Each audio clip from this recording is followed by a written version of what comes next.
It is now 7 minutes. We know fairy tales are very old, but it seems some are even older than we thought, much older. Dr. Jamie Tehrani is an anthropologist at Durham University, and he's written this latest study on fairy tales. So, how old, Dr. Tehrani?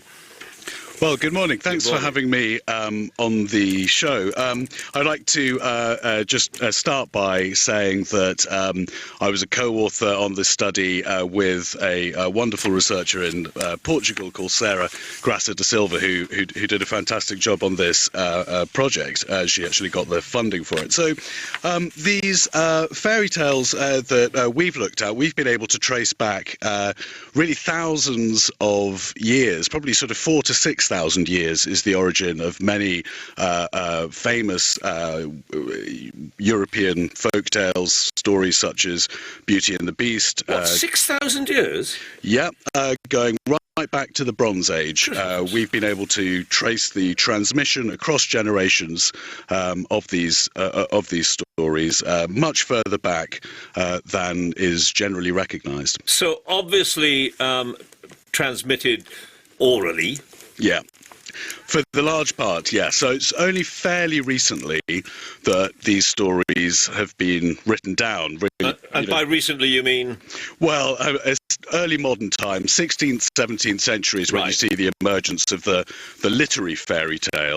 And there's been some debate among scholars about whether perhaps these stories actually originated at that time. Maybe they were literary inventions that then spread to these rural areas which folklorists have studied, and that these oral folk tales are actually corruptions of literary stories. Because I have to ask you, if they weren't written down 6,000 years ago, obviously, how do you know?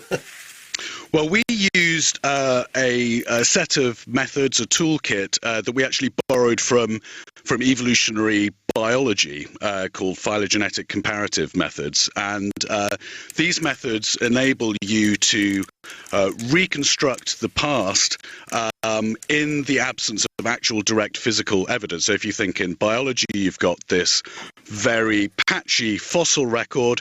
The same is true of culture. Archaeology is a very incomplete record of our cultural past, but at least you got something physical there.